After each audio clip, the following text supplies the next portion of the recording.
अक्षय तृतीया एक मानाचा सण. 3.5 मुहूर्तापैकी अर्धा मुहूर्त आहे अक्षय तृतीयाचा.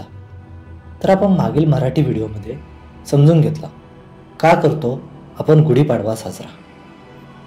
गुढीपाडवा हा 3.5 मुहूर्तापैकी सर्वात महत्त्वाचा आहे.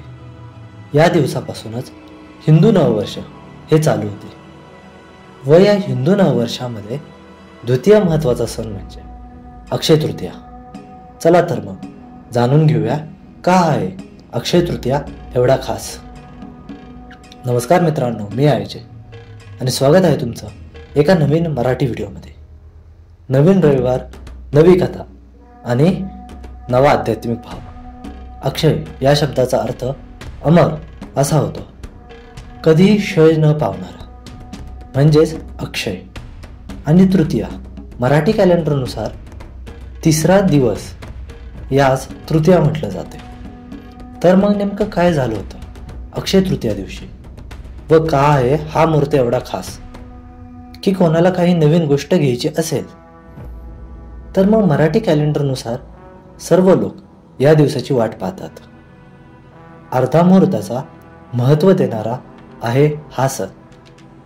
जमदग्नी ऋषी हे शंकराचा एक अवतार. जमदग्नी ऋषी हे खूप रागीट स्वभावाचे होते. यांच्याबद्दल डेडिकेटेड एक व्हिडिओ नक्की बनवू. यांचा विवाह झाला रेणू राजाची मुलगी म्हणजेच रेणुका संग. रेणुका आईबद्दल जेवढं बोलू तेवढं कमी आहे. आमची मूळ कुलदेवी म्हणजेच रेणुका.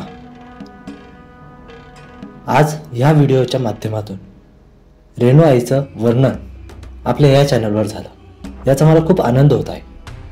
रेणुका आई यांचा अवतार आहे सती म्हणजेच शंकरांची प्रथम पत्नी हिचा.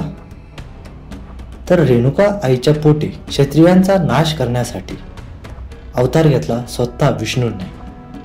आणि तो त्यांच्या मूळ अवतारापैकी एक अवतार, भगवंताच्या सर्वात रागीट अवतारापैकी एक अवतार, तो म्हणजे परशुराम यांनी अवतार घेतला या अक्षय तृतीया दिवशी.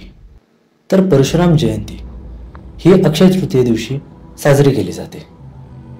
तसेच जैन धर्मात या तिथीचं महत्त्व असं मानलं जातं की भगवान वृषभदेव यांना मोक्ष प्राप्ती करण्यासाठी 6 महिने तप करावा लागला.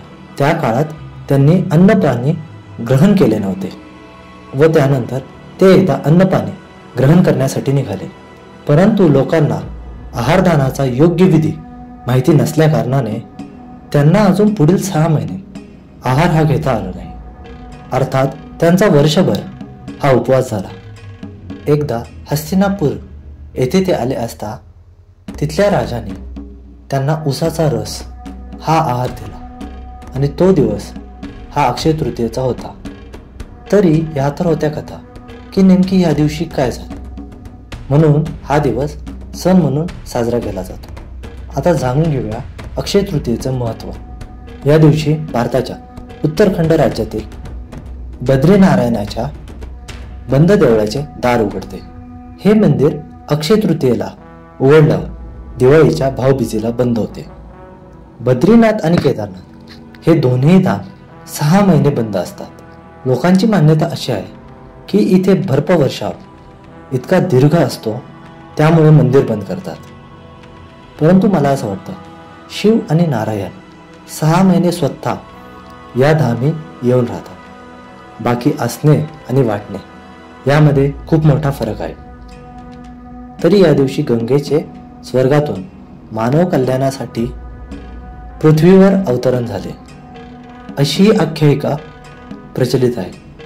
तसेच नर आणि नारायण या 2 देवतांनी याच दिवशी अवतार घेतला होता असे मानले जाते.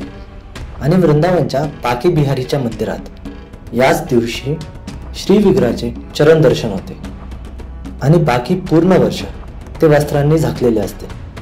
म्हणजेच पाहिलं गेलं तर हा दिवस भगवंतांना खूप प्रिय आहे. म्हणूनच हा दिवस अर्धा मुहूर्त मानला जात असावा कदाचित. तरी भगवंतांनी कृष्ण अवतारात युधिष्ठिराला असे सांगितले होते की या तिथीस केलेले दान व हवन क्षयाला जात नाही, म्हणून हिला अक्षय तृतीया असे म्हणतात. देव आणि पित्र यांना उद्देशून या दिवशी जे काही कर्म केले जाते ते सर्व अक्षय म्हणजे अविनाशी होतात. तरी या भगवंताच्या वाक्यामुळेच कदाचित लोक हा दिवस पूर्वजांचे ऋण फेडण्यासाठी पाळतात.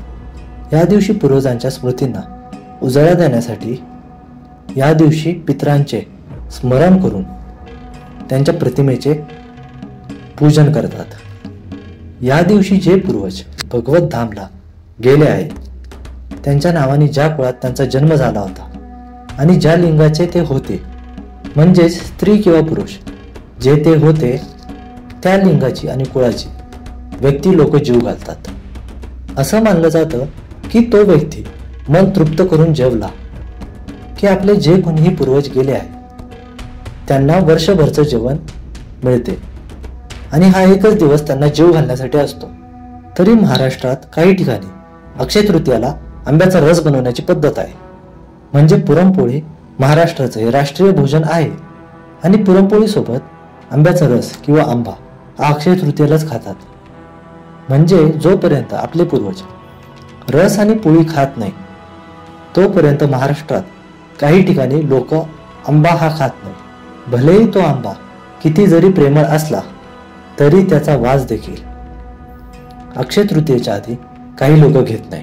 हीच गोष्ट भारताला आणि या सनातन धर्माला इतरांपेक्षा वेगळं बनवते. म्हणजे मनुष्य जन्माला येणं आणि त्याचं भगवत धामला प्रस्थान करणं हे तर एक चक्र आहे, यातून कोणीही चुकू शकत नाही.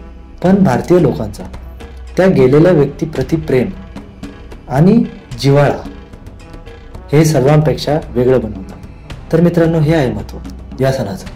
कसा वाटला व्हिडिओ कॉमेंट्समध्ये नक्की सांगा. जर चॅनलवर नवीन असाल तर व्हिडिओला लाईक आणि चॅनलला सबस्क्राईब करायला विसरू नका.